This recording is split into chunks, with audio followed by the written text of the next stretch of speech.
બોલીએ શિયાવર રામચંદ્ર ભગવાન કી જય। મિત્રો, આજના આ વિડીયોમાં આપણે રામાયણના 7 સોપાનમાંથી જે 7 કાંડમાં આખું રામાયણ લખવામાં આવ્યું છે તેમાંથી લંકા કાંડ સાંભળવાના છીએ। આમ તો લંકા કાંડ ખૂબ જ મોટું છે કે જેમાં ભગવાન શ્રી રામની સેના રાવણની સેના સાથે યુદ્ધ કરે છે તથા ભગવાન કુંભકર્ણને મારે છે, ઇન્દ્રજીતનો વધ કરે છે અને અંતે રાવણનો વધ કરે છે તથા ભગવાન શ્રી રામ અને જો સમય હોય તો પણ આ કથાનું રસપાન કરી શકીએ। તો આવો હું આપનો જાજો સમય ન લેતા આપણે આ વિડીયોની શરૂઆત કરીએ।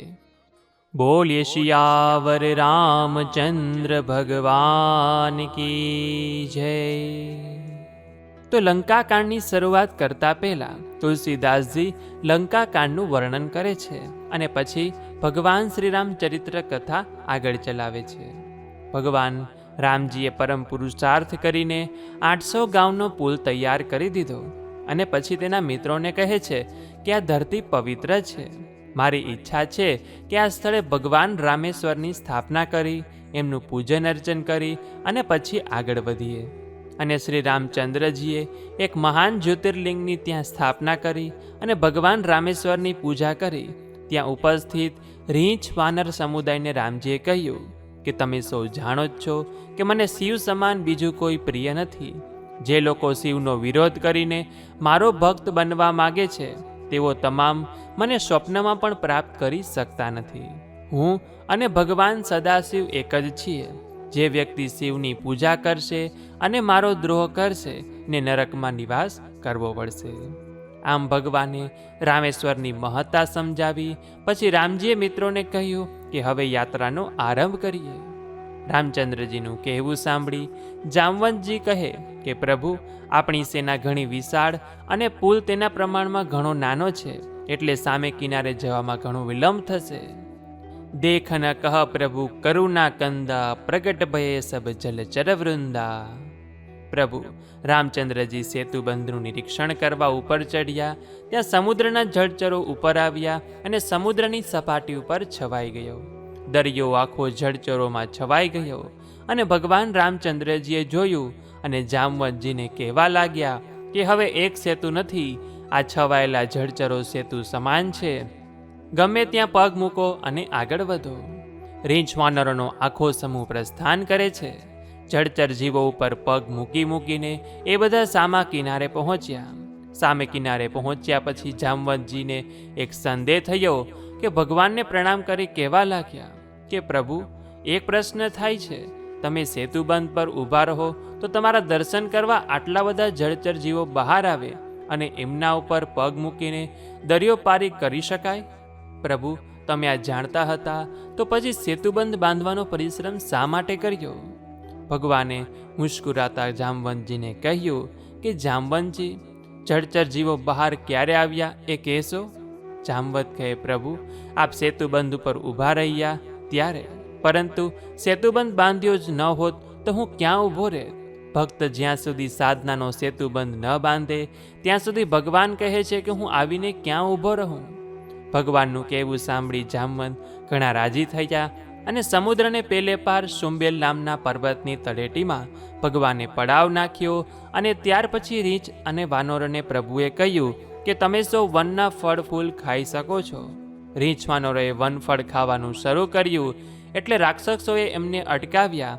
ત્યારે રીંછ વાનરોએ રાક્ષસોને માર્યા અને એમના થોડા ભયના માર્યા ભાગ્યા સીધા રાવણના દરબાર જઈ કહેવા લાગ્યા કે લંકાપતિ, આપણે માનતા હતા કે આપણે સુરક્ષિત છીએ, પરંતુ આપણને ખબર પણ ન પડી અને આટલા મોટા વિશાળ સમુદ્ર પર સેતુ બાંધી પેલા બંને તપસ્વીઓ રીંછ વાનરોની સેના લઈ આપણા નગરના પાદરે સુંબેલ પર્વત પાસે પડાવ નાખી આવી પહોંચ્યા છે।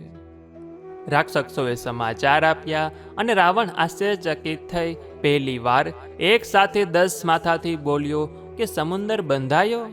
રાવણને શાપ હતો કે જ્યારે તું તારા 10 મુખથી બોલીશ ત્યારે તારું મૃત્યુ થશે। અને વાત સાચી છે, એક મુખવાળો જ્યારે 10 જાતની વાતો કરવા લાગે ત્યારે માનવું કે એનું પતન નજીક આવ્યું છે। જ્યારે રાવણ તો 10 મુખથી બોલે છે। રાવણે મંત્રીઓને પૂછ્યું, હવે શું કરશું? અને મંત્રીઓ રાવણની ખુશામત કરવા લાગ્યા અને સાચી સલાહ રાવણને આપવાને બદલે ખુશામત કરી જેના નામના પ્રભાવ કરીને સેતુ બંધાયો, જે વ્યક્તિએ તમને પરાજિત કર્યા હતા, એ વાલીને જેણે એક જ બાણે મારી નાખ્યા હતા, જેના નાના ભાઈએ દોરેલી પંચવટીની રેખા તમે ઓળંગી, એને તમે મનુષ્ય ન માનો. લંકાપતિ એ રામજી બ્રહ્મ છે, તમે એ કબૂલ કરો અને શ્રીરામને સીતાજી પાછા સોંપી દો. આ મંત્રીઓ રાવણને ખુશામત કરી સમજાવે છે, ત્યારે મંદોદરી રાવણને આ રીતે સમજાવે, પરંતુ રાવણ માનતો નથી. તાસુ વિરોધ કીજીએ નાથા, કાલ કરમ જીવ જાકે હાથા. રાવણને આગળ સમજાવતા મંદોદરી કહે છે કે હે પતિદેવ, કાળ, કર્મ અને જીવ જેના હાથોમાં છે એનો વિરોધ ન કરવો. વેદો એમ કહે છે કે ચોથી અવસ્થામાં રાજવીએ વનમાં જવું જોઈએ. હે લંકાપતિ, ઇન્દ્રજીતને ગાદી સોંપી દો અને આપણે બંને વનમાં જઈને ભજન કરીએ. હે લંકેશ, પરનારીનું દર્શન તમારે ત્યજવું જોઈએ. આ વસ્તુ હજી તમારા મનમાંથી કેમ જતી નથી? તમે સીતાજીને રામના હાથમાં સોંપી દો. મંદોદરીના ખભે હાથ મૂકી અભિમાનમાં રાવણ બોલ્યો કે તું મર્દની પત્ની થઈને આટલી બધી ડરપોક. તપસ્વીએ એક નાનો એવો સેતુ બાંધ્યો, તેથી શું થયું? મારે 20 ભુજાઓ છે અને આ દરિયારૂપી ભુજાઓ પર રામ જ્યારે સેતુ બાંધે ત્યારે એને હું મર્દ માનું. આટલું કહી મંદોદરીને લઈ રાવણ નૃત્ય શાળામાં ગયો. અહીંયા શ્રી રામચંદ્રજી સુબેલની તળેટીમાં સૂતા છે. અંગદ હનુમાનજી ભગવાનની ચરણ સેવા કરે છે. ત્યાં શ્રીરામની નજર દક્ષિણ દિશા તરફ ગઈ અને એમણે વિભીષણને પૂછ્યું કે શું લંકામાં વર્ષા ઋતુ ચાલે છે? ના મહારાજ. તો પછી એ દિશામાંથી આવી મેઘગર્જના થાય છે, વાદળો ઘટાદાર ચઢી આવે છે, વીજળીના ચમકારા થાય છે. આ બધું શું છે? વિભીષણજીએ સરસ જવાબ આપ્યો કે મહારાજ, એ નથી વીજળીના ચમકારા કે નથી મેઘગર્જના, નથી વાદળોની ઘટામાર. મારો ભાઈ અત્યારે નૃત્ય શાળામાં મનોરંજન કરી રહ્યો છે. એના મસ્તક ઉપર જે મેઘાંબર છત્ર ફરે છે એ વાદળોની ઘટાનો આભાસ ઉત્પન્ન કરે છે. બાજુમાં મંદોદરી હિંડોળા ઉપર ઝૂલતી હશે ત્યારે એના કાનમાં રહેલા કિંમતી એરિંગ આમ તેમ હલતા હશે, એટલે તેની ચમકથી વીજળીના ચમકારાનો આભાસ થાય છે. અને તાલ, સુર, મૃદંગનો અવાજ મેઘગર્જનાનો આભાસ ઉત્પન્ન કરે છે.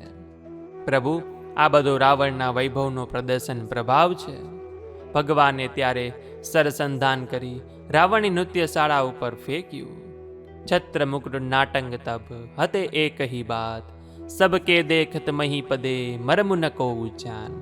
એક જ બાણે પ્રભુએ છત્ર, મુકુટ અને મંદોદરીના એરિંગ કાપીને નીચે નાખી દીધા. રાવણ સૌના દેખતા ધરતી ઉપર પડ્યો, પરંતુ આ ભેદની કોઈને જાણ થઈ નહીં. સૌને આનાથી ભયંકર અપશુકન થયા હોય તેમ લાગ્યું. રાવણે પોતાના મુકુટ મસ્તક પર મૂક્યા અને મંદોદરીને લઈ પોતાના રાજભવનમાં આવ્યો. રાત્રિનો સમય છે ત્યારે મંદોદરી રાવણને કહે કે હે લંકાપતિ, મને આ સારા સુકન દેખાતા નથી. સૌભાગ્ય સ્ત્રીના કાનના એરિંગ નીચે ખરી પડે ત્યારે સમજવાનું કે મારું વૈરાગ્ય નક્કી છે. માટે હજુ સમય છે, સમજો. શ્રી રામને સીતાજી સોંપી એની ક્ષમા માગો. રાવણ અભિમાનનું પૂતળું માને ખરા? મંદોદરી રાવણની સુશીલ પત્ની છે. રામાયણમાં એના ખૂબ સરસ નિવેદનો આવે છે.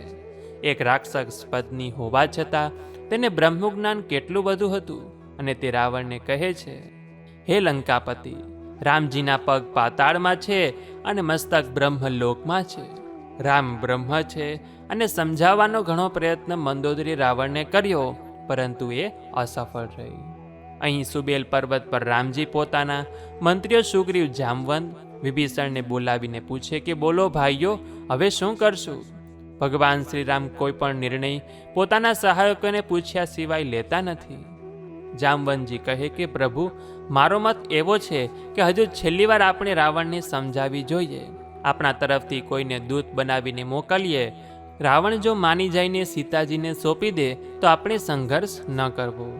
શ્રી રામજીને જામવંતની વાત ગમી ગઈ અને પૂછ્યું કે દૂત તરીકે કોને મોકલવો? મહારાજ, મારી દ્રષ્ટિએ અંગદને મોકલવા જેવો છે. અંગદને રાજનીતિનું જ્ઞાન છે અને જામવંતની વાત સાંભળી રામજીએ દૂત તરીકે અંગદને મોકલવાનું નક્કી કર્યું. ત્યારે અંગદે પ્રભુના ચરણોમાં વંદન કરી કહ્યું કે પ્રભુ, આપના કાર્યો તો સ્વયં સિદ્ધ છે, પરંતુ આપ મને મોટાઈ આપવા માટે મને મોકલો છો. આપની આજ્ઞા છે એટલે હું લંકા જાઉં છું. પરંતુ આપ મને એ કહો કે કયા મુદ્દા ઉપર મારે રાવણ સાથે ચર્ચા કરવી. ત્યારે રામજી બહુ જ સરસ વાત કરે છે. કાજુ હમાર તાસુ હિત હોય, રીપુ સત કરે હું બત કહી સોય. અંગદ, આપણું કાર્ય સિદ્ધ થાય અને રાવણનું કલ્યાણ થાય એવી વાત કરજે. રાવણનું અકલ્યાણ થાય એવી કોઈ વાત ના કરીશ. પ્રભુનો સિદ્ધાંત અને આજ્ઞા લે અંગદ રાવણના રાજ દરબારમાં જેમ નિડર યુદ્ધો ચાલે તેમ આવ્યો અને અંગદને કોઈ ભય નથી.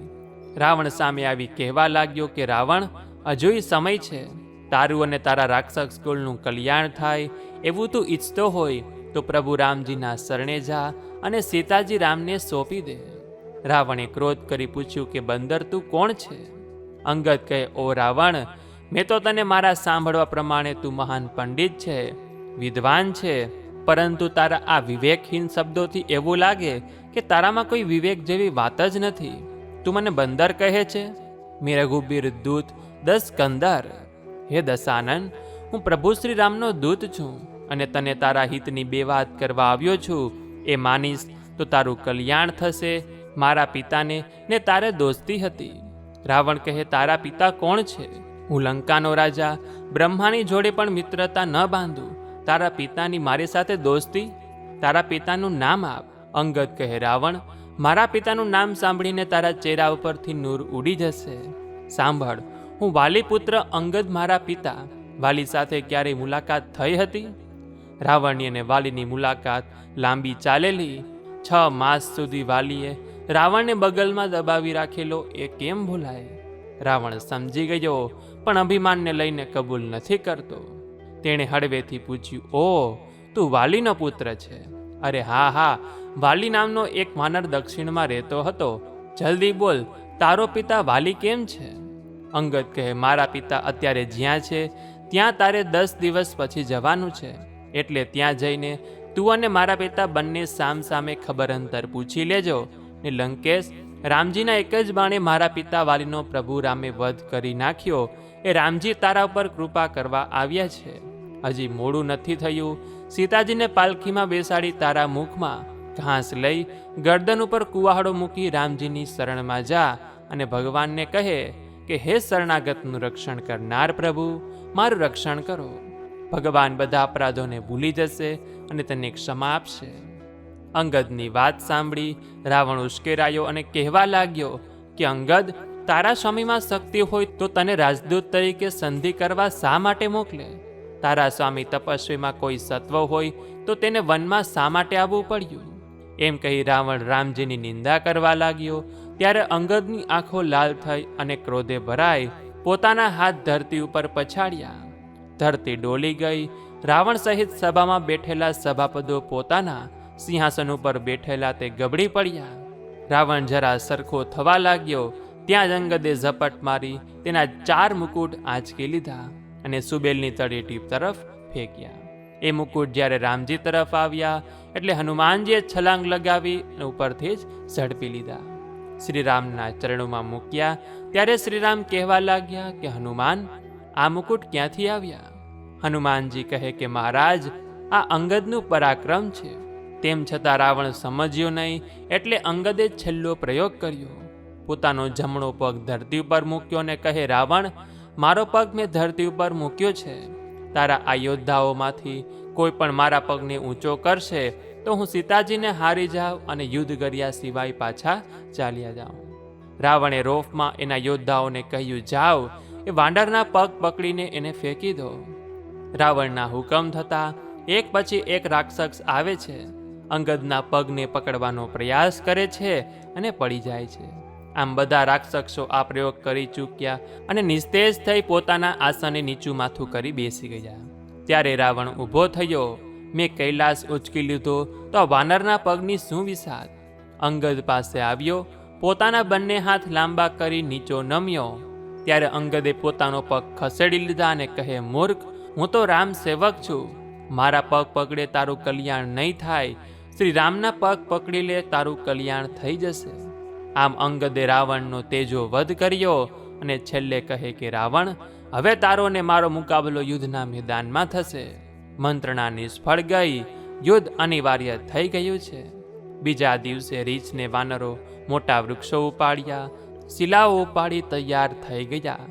ભગવાને લંકાના 4 દરવાજા માટે 4 ટુકડી તૈયાર કરી અને પછી લક્ષ્મણજી સુગ્રીવનો જય જયકાર કરતા રીંછ વાનરોએ લંકાના ગઢને ઘેરી લીધો અને યુદ્ધનો આરંભ થઈ ચૂક્યો. તુલસીદાસજી લખે છે કે પહેલા દિવસના યુદ્ધમાં રાવણના સૈન્યની સેના ખુવાર થઈ ગઈ. ભગવાનના સૈનિકો પ્રબળ રહ્યા અને રામ સેનામાં સાવ ઓછી ખુવારી થઈ. બીજા દિવસે ઇન્દ્રજીત પોતે યુદ્ધ કરવા આવ્યા અને મંદોદરીનો પુત્ર ગર્જના કરવા લાગ્યો, ક્યાં છે એ તપસ્વી? ક્યાં છે પેલો વાનર હનુમાન? વાલી પુત્રક અંગદ ક્યાં ગયો? પેલો ભીરુ વિભીષણ ક્યાં છે? શું એ બધા મને જોઈને મેદાન છોડીને ડરના માર્યા ભાગ્યા તો નથી ને? હું આશા રાખું છું કે તેઓએ તેમ ન કર્યું હોય. રાવણ પુત્ર ઇન્દ્રજીત ઘણો શક્તિશાળી હતો, તેની સામે બધાની હાર થવા લાગી. ત્યારે ભગવાને લક્ષ્મણ સામે જોયું અને લક્ષ્મણજી સમજી ગયા. પોતાનું બાણ ભાથો લઈ ઇન્દ્રજીતની સામે આવી ઊભા અને બંને વીર યોદ્ધાઓ સામ સામે તીરોનો મારો ચલાવવા લાગ્યા. ભીષણ યુદ્ધ શરૂ થયું. અનેક વખત ઇન્દ્રજીતને લક્ષ્મણજીએ પોતાના યુદ્ધ કૌશલ્યથી બાણ વર્ષા કરીને અકળાવ્યો. ત્યારે ઇન્દ્રજીત મનમાં વિચારે કે આ તપસ્વી મને જીતવા નહીં દે, એટલે તેણે અમોઘ શસ્ત્ર, એવું જે અનિવાર્ય સંજોગોમાં જ વપરાતું હોય તે ઉઠાવ્યું અને વીરધાતીની સાંગ લક્ષ્મણજીની છાતીમાં વાગી. લક્ષ્મણજી મૂર્છિત થઈ ધરતી પર પડ્યા. એટલે ઇન્દ્રજીત લક્ષ્મણજી તરફ આવવા લાગ્યો અને હનુમાનજીની નજર એ તરફ ગઈ. ઇન્દ્રજીતનો ઈરાદો સમજી ગયા. એમણે છલાંગ લગાવી ઇન્દ્રજીતની છાતીમાં લાત મારી તેને પાડી દીધો અને લક્ષ્મણજીને ઉઠાવી જય શ્રી રામ કરતા શ્રી રામ પાસે આવી પહોંચ્યા. પ્રભુ ઇન્દ્રજીતે સાંગનો પ્રહાર કર્યો અને લક્ષ્મણજી મૂર્છિત થઈ ગયા. શ્રીરામ આક્રંદ કરવા લાગ્યા. જામવંતજી વિચારે કે જો ભગવાન આમ રડશે તો સૈનિકોનો જોશ વીરરસ ઉતરી જશે. એટલે જામવંતજીએ વિભીષણ સામે જોયું અને વિભીષણજીએ રામજી પાસે આવીને કહેવા લાગ્યા કે પ્રભુ, લંકામાં સુસેણ નામનો વૈદ રહે છે, તે ઘણા જ નિષ્ણાંત છે, તેને જો કોઈ લઈ આવે તો લક્ષ્મણનો ઉપચાર થઈ શકશે. હનુમાનજી આ સાંભળ્યું અને કહે કે ચિંતા ના કરો, હું લંકા ગયો હતો ત્યારે આ સુસેણ વૈદનું ઘર આવતું હતું, તેનું મેં જોયું છે. હું હમણાં જ લંકામાં જઈ સુસેણને લઈ આવું છું. જય શ્રી રામ કહી હનુમાનજીએ છલાંગ લગાવી અને લંકામાં આવી સુસેણના ઘર પાસે આવ્યા. રાત્રિના અંધકારમાં હનુમાનજી ઊભા વિચારે છે કે સુસેણને લઈ જઈશ અને ત્યાં જઈને કહેશે કે આ ઔષધિ ઘેર રહી ગઈ છે, એટલે મારે પાછું લંકા આવવું પડે. વળી તે દુશ્મનોનો વૈદ છે, એટલે સવાર સુધી મને કોઈ બહાને લંકાના ધક્કા ખવડાવે એવું બની શકે છે. માટે લાવને એના ઘર સહિત જ લઈ જાઉં. તુલસીદાસજી લખે છે, આ તે હું ભવન સમેત તુરંતા. અને હનુમાનજીએ સુસેણને જગાડ્યો નહીં, તેના ઘર સમેત ઉપાડી તરત જ સુબેલ પર્વતની તળેટીમાં આવી પહોંચ્યા. પછી સુસેણે જગાડ્યોને કહ્યું કે સુસેણ, તારે લક્ષ્મણજીનો ઉપચાર કરવાનો છે. સુસેણે લક્ષ્મણજીને તપાસીને કહે એમની મૂર્છા ગહન છે, એ માટે ઔષધ સંજીવની નામની જડીબુટી સવાર થતાં પહેલા લઈ આવે તો લક્ષ્મણની મૂર્છા ઉતરે. શ્રીરામે હનુમાનજી તરફ જોયું કે પ્રભુ, તૈયાર છું, આપ આશીર્વાદ આપો. અને રામજી હનુમાનજીના મસ્તકે હાથ પધરાવ્યા અને હનુમાનજીએ ફરી ગર્જના કરી જય શ્રી રામ અને છલાંગ લગાવી રસ્તે જતા સૂર્યનારાયણને કહેવા લાગ્યા કે આજે તમારે તમારી ઈચ્છાથી આવવાનું નથી. હું જ્યાં સુધી સંજીવની લઈને પાછો ન આવું ત્યાં સુધી તમારે ઉદય થવાનું નથી. યાદ છે ને મારા શિશુકાળનો પ્રસંગ? હું એ જ હનુમાન છું. હું તમને રજા ન આપું ત્યાં સુધી તમારે ઉદય થવાનું નથી. આટલું કહી હનુમાનજીએ પોતાનો વેગ વધાર્યો અને દ્રોણાચલ પર્વત પાસે આવી પહોંચ્યા. સુસેણે કહ્યું હતું કે જે ઔષધિનો છોડ ચમક ચમક થતો હોય તે સંજીવની બુટી સમજવી. હનુમાનજીએ જોયું ત્યાં તો તમામ વનસ્પતિ ચમકારા કરતી હતી. એ જોઈ હનુમાનજી વિચારવા લાગ્યા કે હું આમાંથી કોઈ એક છોડ લઈ જઈશ ને સુસેણ કહેશે કે આ નહીં બીજી છે, તો મારે વળી પાછું આવવું પડે, અને જો એમ થાય તો સૂર્યનારાયણનો ઉદય થાય નહીં, જગતના જીવો અકળાઈ જાય. એટલે એમણે દ્રોણાચલ આખો ઉપાડ્યો અને વેગથી સુબેલ પર્વત તરફ આવવા લાગ્યા. અવધમાં નંદીગ્રામમાં ભરતજીને સમાચાર મળેલા કે ભગવાન રામ અને રાવણનું યુદ્ધ ચાલે છે. તેમણે ઊંચે જોયું તો હનુમાનજી નંદીગ્રામ ઉપરથી પર્વત લઈને નીકળ્યા, અને ભરતજીને થયું કે રાવણનો કોઈ માણસ વિશાળ પર્વત લઈને જાય છે. ક્યાંક તે પર્વત રામજીની સેના ઉપર નાખશે તો સેના આખીનો વિનાશ થઈ જશે. એટલે એમણે સરસંધાન કરી બાણ છોડ્યું. હનુમાનજી ઘાયલ થયા અને નીચે ધરતી ઉપર આવવા લાગ્યા. ત્યારે જય શ્રી રામ એમ બોલ્યા. ભરતજીને દુઃખ થયું કે આ તો શ્રીરામનો ભક્ત લાગે છે, તેને મેં ઘાયલ કરી નાખ્યો. હનુમાનજીએ પોતાની શક્તિથી દ્રોણ પર્વતને ઉપર જ સ્થિર કરી દીધો હતો અને પોતે નીચે પટકાયા. ભરતજી દોડી આવ્યા. હનુમાનજી કહે કે મહારાજ, હું રામભક્ત હનુમાન ઇન્દ્રજીતે સાંગ મારી એટલે લક્ષ્મણજી મૂર્છિત થઈ ગયા છે, ને સુસેણ વેદે સૂર્યોદય થતા પહેલા સંજીવની બુટી આવે તો લક્ષ્મણજીનો ઉપચાર થાય અને તેમની મૂર્છા ઉતરે. સૂર્યોદય થઈ ગયા પછી કાંઈ કહેવાય નહીં. મહારાજ રામજીની આજ્ઞાથી હું દ્રોણ પર્વતને ઉઠાવી લાવ્યો છું અને ત્યાં લઈ જતો હતો. ભરતજી સાંભળીને અત્યંત દુઃખી થયા. તેમણે કહ્યું કે હનુમાનજી, તમે મારા બાણ ઉપર બેસી જાઓ, તમારા સહિત પર્વતને હું શ્રીરામજી પાસે પહોંચાડી દઈશ. આ બાજુ શ્રીરામ લક્ષ્મણજીના મસ્તકને પોતાની ગોદમાં લઈ રડે છે અને કંઈ કેટલું કહે છે કે લક્ષ્મણ, હું સુમિત્રાજીને અવધ જઈશ ત્યારે શું મોઢું બતાવીશ? ઉર્મિલા મારી સામે જોશે તો હું તેને શું કહીશ? આમ અનેક વિચારો કરી રામજી રડે છે અને આ જોઈને રીંછ વાનરો પણ રડવા લાગ્યા. અહીં હનુમાનજીને રસ્તામાં થોડો અમથો ગર્વ થયેલો, પરંતુ ભરતજી એમ કહે છે કે પર્વત સહિત તમે મારા બાણ ઉપર બેસી જાઓ, હું તમને સૂર્યોદય થતાં પહેલાં લંકા પહોંચાડી દઉં. હનુમાનજીનો ગર્વ ઉતરી ગયો અને તેઓ કહે કે ભરતજી, રામકૃપાએ હું જઈ શકીશ. અને એમ કહી હનુમાનજીએ ગર્જના કરી જય શ્રી રામ અને છલાંગ લગાવી. પહાડ લઈ શ્રીરામ પાસે આવી પહોંચ્યા. પર્વતને એક તરફ મૂકી સુશેણને કહે કે મને કાંઈ ખબર ના પડી એટલે હું આખો પહાડ લઈ આવ્યો છું. હવે તમે સંજીવની બુટી શોધી લક્ષ્મણજીનો ઉપચાર કરો. સુશેણે સંજીવની લાવી મસળી તેના ટીપા લક્ષ્મણજીના મુખમાં નાખ્યા. થોડીવારમાં લક્ષ્મણજીએ આંખો ખોલી અને એ જોઈ સર્વે ખુશી સહિત આનંદ પામ્યા. હનુમાનજી સુશેણને તેના ઘર સહિત લંકામાં પાછા મૂકી આવ્યા અને ત્યાર પછી સૂર્યનારાયણ પ્રગટ થયા. શ્રીરામજીએ ત્યાર પછી હનુમાનજીને ગળે લગાવ્યા, ભેટી પડ્યા અને કહેવા લાગ્યા કે હનુમાન, તું મમ પ્રિય ભરત સંભાઈ. હનુમાનજી, રઘુકુળ તમારું ઋણી રહેશે.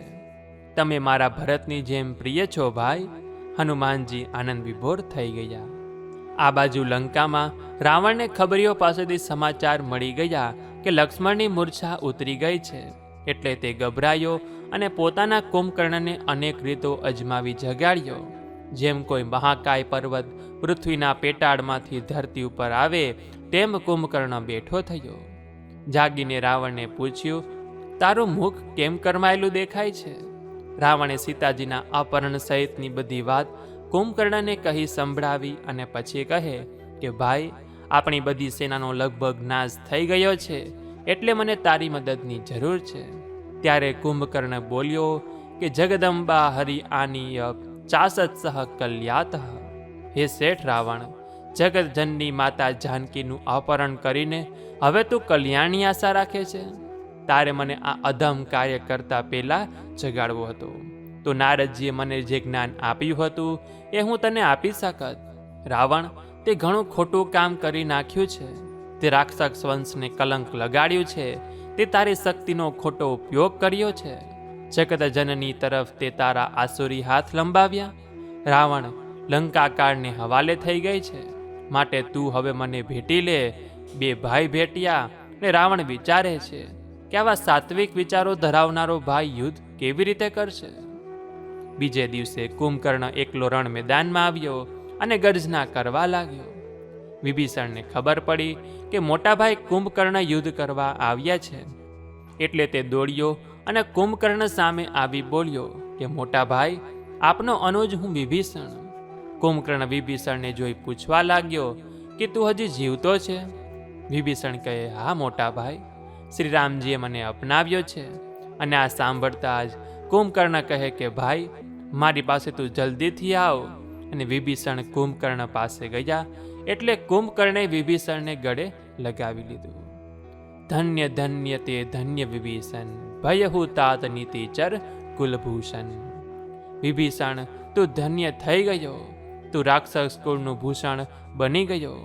ઉપદેશ આપવાનો મને કોઈ અધિકાર નથી, કેમ કે હું પાપી છું, શરાબી છું, માંસ ખાઉં છું. પણ તારો મોટો ભાઈ હોવાને નાતે સલાહ આપું છું કે ભાઈ, તારા જીવનના છેલ્લા શ્વાસ સુધી શ્રીરામજીનું ભજન છોડીશ નહીં. અને પછી વિભીષણ પાછા ફરે છે ત્યારે કુંભકર્ણ કહે કે ભાઈ, તું ભગવાન રામને કહેજે કે મને રમાડે નહીં, જલ્દીથી બાણ મારી દે અને મને મુક્ત કરી દે. પાછા ફરી વિભીષણ રામજીને કુંભકર્ણની ઈચ્છા જણાવે અને ત્યાર પછી તો યુદ્ધના મેદાનમાં કુંભકર્ણ સાથે ભયંકર યુદ્ધ થાય છે. રીંછ વાનરોને પકડી પકડીને કુંભકર્ણ પોતાના મુખમાં મૂકે છે. રીંછને વાનરોનો મોકો મળે તેના કાનમાંથી બહાર આવીને કૂદી પડે છે. રીંછ અને વાનરોને ત્રાસ થઈ જાય છે અને શ્રીરામ પાસે આવે રીંછ વાનરો કહેવા લાગ્યા કે પ્રભુ, અમારી રક્ષા કરો.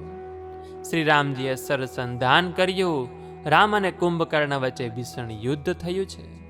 ભગવાને પોતાના બાણથી કુંભકર્ણના 2 હાથ કાપી નાખ્યા. કુંભકર્ણના મુખમાં બાણ મારી તેનું મુખ બંધ કરી દીધું. તેમ છતાંય કુંભકર્ણ રામજી સામે દોડ્યો ત્યારે ભગવાને તેની છાતીમાં બાણ માર્યો અને કુંભકર્ણ ધરતી ઉપર પછડાયો. જાણે તોતિંગ પર્વત પડ્યો અને ધરતી ધ્રુજી ગઈ. કુંભકર્ણે ભગવાનને પ્રણામ કર્યા અને પછી તેના મુખમાંથી તેજ પ્રગટ થયું અને ભગવાનના તેજમાં સમાઈ ગયું.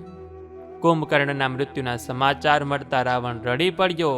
ત્યારે ઇન્દ્રજી કહેવા લાગ્યો કે પિતાજી, આપ ચિંતા ના કરો, મને મારા ઈષ્ટદેવે વરદાન આપ્યું છે, તેનો મેં હજી ઉપયોગ કર્યો નથી. અને આટલું કહી ઇન્દ્રજીત દેવને પ્રસન્ન કરવા યજ્ઞ કરવા ચાલ્યો ગયો. જામવંતજીએ શ્રીરામજીને કહ્યું કે મને સમાચાર મળ્યા છે કે ઇન્દ્રજીત અપવિત્ર યજ્ઞ કરી રહ્યો છે. એ યજ્ઞ જો પૂરો થઈ ગયો તો એને મારવો મુશ્કેલ થશે. શ્રીરામે અંગદ અને હનુમાનજીને તમે યજ્ઞનો વિધ્વંસ કરી નાખો અને એને બહાર કાઢો. લક્ષ્મણજીને આજ્ઞા આપી કે આજે યુદ્ધ મેદાનમાં તું ઇન્દ્રજીતનો વધ કરી નાખજે.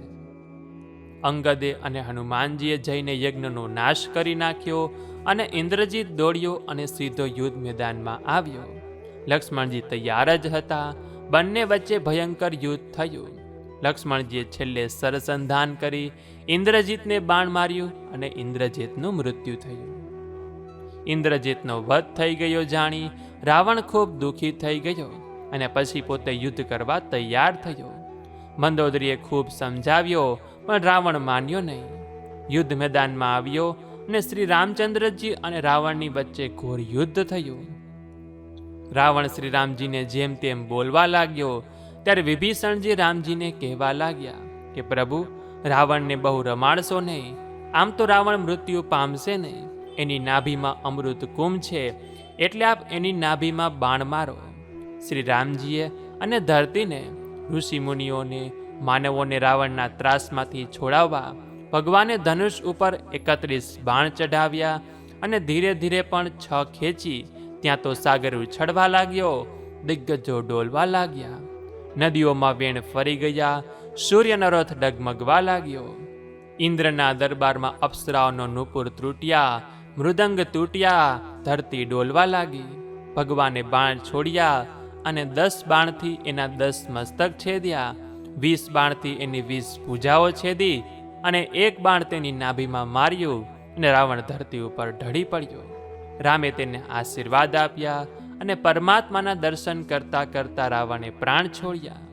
પછી પ્રભુ રામની આજ્ઞાથી રાવણના અંતિમ સંસ્કાર કરવામાં આવ્યા અને વિભીષણનો રાજ્યાભિષેક કરવામાં આવ્યો. વિભીષણનો રાજ્યાભિષેક થયા પછી હનુમાનજી સીતાજીને સમાચાર આપવા દોડ્યા. સીતાજીને સ્નાન કરાવી દિવ્ય વસ્ત્રલંકાર પહેરાવી સીતાજીને શ્રીરામ પાસે લઈ આવ્યા. રામજીને થયું, હવે આ છાયા સીતાની કોઈ જરૂર નથી. મૂળ સીતા તો અગ્નિદેવને અનામત તરીકે મેં સુપ્રત કર્યા છે. એટલે શ્રી રામચંદ્રજીએ અગ્નિદેવનું આહ્વાન કર્યું છે. અગ્નિદેવ પ્રગટ થયા અને રામજીને કહ્યું કે હવે સીતાને લાવો, મને સોંપી દો. અને છાયા સીતાને કહ્યું કે તમે તમારું ચરિત્ર પૂર્ણ કર્યું છે, હવે તમે અગ્નિદેવમાં સમાઈ જાઓ. અને સીતાએ અગ્નિમાં પ્રવેશ કર્યો અને તે સાથે જ અગ્નિદેવે મૂળ સીતાને શ્રીરામને સોંપ્યા છે. ભગવાન શ્રીરામના ચરણોમાં વંદન કરી મૂળ સીતાએ રામજીની ડાબી બાજુ આસન ગ્રહણ કરી બેઠા. દેવતાઓ આ દ્રશ્ય જોઈ તથા રાવણનો વધ થયો છે તેથી શ્રીરામજીની સ્તુતિ કરવા લાગ્યા. ફૂલોનો ઢગલો રામજી ઉપર વરસાવ્યો અને બ્રહ્માજી આવી સ્તુતિ કરે છે. ત્યાર પછી ભક્તિનું વરદાન મેળવી બ્રહ્માજી ગયા અને ઇન્દ્ર આવ્યો. પ્રભુની સ્તુતિ કરવા લાગ્યો કે ભગવાન, હે પ્રભુ, મને આજ્ઞા આપો, હું તમારી શું સેવા કરું. ત્યારે ભગવાને ઇન્દ્રને કહ્યું કે તમે અમૃતની વૃષ્ટિ કરી રીછ વાનરોને જીવિત કરવાની સૂચના આપી. અને ઇન્દ્રએ અમૃતની વૃષ્ટિ કરી રીછ વાનરોને જીવિત કર્યા. અને ભગવાને ઇન્દ્રને મોટાઈ આપી ઇન્દ્રને આશીર્વાદ આપ્યા. ત્યાર પછી શિવજી આવ્યા, ભગવાનની સ્તુતિ કરી અને કહ્યું કે પ્રભુ, આપના રાજ્યાભિષેક સમયે હું અવધમાં આવીશ. અને આટલું કહી ભગવાન શિવજી પણ ચાલ્યા ગયા. વિભીષણજીએ આવીને પ્રભુને પ્રણામ કર્યા અને કહેવા લાગ્યા કે પ્રભુ, મને પણ કંઈક સેવા કરવાનો લાભ આપો. ભગવાન કહે, વિભીષણજી, તમે એક કામ કરો, વસ્ત્રાલંકાર અને મણિરત્નો માણેક પુષ્પક વિમાનમાં ભરીને ઉપરથી મારા રીંછ વાનરોની ઉપર ફેંકી આપો અને ખુશ કરો, એટલે મેં આપેલું વચન પૂર્ણ થાય. ભગવાનની આજ્ઞા થતાં વિભીષણજીને આનંદ થયો અને તેઓ લંકામાં પહોંચ્યા. પુષ્પક વિમાનમાં વસ્ત્રાલંકારો, આભૂષણો તથા મણિયો, રત્નો, માણેક ભરીને આવ્યા અને રીંછ વાનરો પર વૃષ્ટિ કરી રીંછ વાનરોએ વસ્ત્રો, અલંકાર, મુકુટ બધું પહેરીને શ્રી રામજી આગળ આવી પૂછે છે કે પ્રભુ, અમે આ બધું પહેર્યું છે એટલે હવે અમે કેવા લાગીએ છીએ? ભગવાને કહ્યું, દરેકને હું કેટલા જવાબ આપું? એના કરતાં તમે એકબીજાને જ પૂછી લ્યો. છતાંય કહું છું કે તમે 100 બ્રહ્માજી કરતાંય વધારે રૂપાળ લાગો છો. અને પછી ભગવાન શ્રી રામજી સૌને કહેવા લાગ્યે કે ભાઈઓ, તમારા બળ વડે જ રાવણને માર્યો છે. જ્યાં સુધી આ ભૂતળ ઉપર મારી કથા ગવાશે ત્યાં સુધી તમારી કથા પણ ગવાતી રહેશે. પોતાના વિજયનો યશ રીંછ વાનરોને ભગવાને આપ્યો. તેથી સૌ ગદગદિત થઈ ગયા અને સૌની આંખોમાં આંસુ આવી ગયા અને કહેવા લાગ્યા કે પ્રભુ, મચ્છર ગરુડને મદદ કરી શકે નહીં, તમારા બળે મેં રાવણને માર્યો કહીને તમે અમને આદર અને યશ આપો છો, તે તમારી મહાનતા છે. હવે સૌને પોતાના લોકમાં પાછા જવા કહ્યું. કોઈને આ ગમ્યું નહીં, પરંતુ ભગવાનની આજ્ઞા માની શ્રી રામજીના ચરણોમાં વંદન કરી સૌએ વિદાય લીધી. સુગ્રીવ, નલ, નીલ, અંગદ, જામવંત, હનુમાનજી એકલા રોકાયા છે. વિભીષણે વિનંતી કરી કે પ્રભુ, આપ લંકામાં પધારો. ને શ્રીરામ કહે, વિભીષણજી, પિતાની આજ્ઞાને લીધે હું નગરમાં નહીં આવી શકું. હજી 14 વર્ષ પૂરા થવામાં 1 દિવસ બાકી છે. અને વિભીષણજી, એક સત્ય વાત કહું, અત્યારે હું બેઠો છું લંકાના પાદરમાં, પરંતુ મારું મન અયોધ્યામાં પહોંચી ગયું છે. વિભીષણ, વિલંબ થશે તો મારો ભાઈ ભરત જીવતો રહેશે નહીં, માટે જલ્દી પુષ્પક વિમાન તૈયાર કરો. અને આટલું કહેતા તો ભગવાનની આંખોમાં આંસુ આવી ગયા. વિમાન તૈયાર થયું છે. સીતાજી, લક્ષ્મણજી સાથે પ્રભુ વિમાનમાં બેઠા. સુગ્રીવ, જામવંત, નળ, નીલ, અંગદ, હનુમાનજી તથા વિભીષણજી પણ બેઠા છે. તુલસીદાસજી લખે છે, ચલત વિમાહન કોલાહલ હોય, જય રઘુવીર કહી સબ કોઈ. વિમાન આકાશ માર્ગે ઉડ્યું, રઘુવીરનો જય જયકાર થઈ રહ્યો. શ્રી રામજી સીતાજીને કહે છે અને યુદ્ધ મેદાન બતાવે છે કે સીતાજી, અહીંયા રાવણ અને કુંભકર્ણને માર્યો તે સ્થાન બતાવ્યું. ત્યારે રામજીએ કહ્યું કે સીતા, અહીંયા રાવણ અને કુંભકર્ણને મારવામાં આવ્યા હતા, મેં માર્યા તેમ ના કહ્યું. આગળ જતા સેતુ બંધ આવ્યો. રામેશ્વરના પટાંગણમાં વિમાન ઉતાર્યું. ભગવાને રામેશ્વરની પૂજા કરી અને વિમાન પાછું ઉપડ્યું. અગત્ય મુનિનો આશ્રમ આવ્યો. મહાત્માઓ આજ થનગનવા લાગ્યા. પ્રભુએ સંતને વંદન કર્યા અને પ્રભુ પછી વાલ્મીકીજીને આશ્રમે આવ્યા. મુનિને વંદન કરી ભારદ્વાજજીના આશ્રમે આવ્યા. અહીં પ્રભુએ હનુમાનજીને કહ્યું કે હનુમંત, તમે ભરતની પાસે નંદીગ્રામમાં જાઓ, મારા આવવાના સમાચાર આપો. જો ધીરે ધીરે સમાચાર આપજો, આગમનની ખુશીમાં ભરતજીના પ્રાણ ક્યાંક ઉડી ન જાય. ભારદ્વાજજીને પ્રણામ કરી એમના આશીર્વાદ મેળવી વિમાન ગંગાને કિનારે શૃંગવેરપુર ઉતરે છે. બધા દોડતા આવે છે અને પ્રભુ એમને ભેટે છે. ગુહ પરિવાર સાથે ગામમાં સૌ કુશળ તો છે ને? ભગવાને આમ જ્યારે કુશળતા પૂછી ત્યારે થોડી વાર તો ગુહરાજ કંઈ બોલી શક્યા નહીં. પછી કહે કે પ્રભુ, મારા જેવા અધમને ઈશ્વર આમંત્રણ વગર બીજી વાર યાદ કરીને આવે, અમારી સંભાળ લે, એના જેવી બીજી કુશળતા કઈ હોઈ શકે? પછી ભગવાને પૂછ્યું કે ગુહ, પેલો કેવટ ક્યાં છે? મારે એને ઉતરાય આપવાની બાકી છે. ગુહ દોડ્યા અને કેવટને કહે કે ચાલ કેવટ, તારા ભાગે ઉઘડી ગયા. ભગવાન શ્રી રામચંદ્રજી પધાર્યા છે.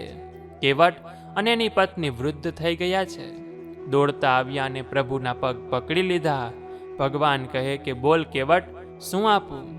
કેવટ કહે, નહીં નહીં મહારાજ, તે વખતે મેં સોગંદ ખાતા હતા કે ઉતરાય નહીં લઉં.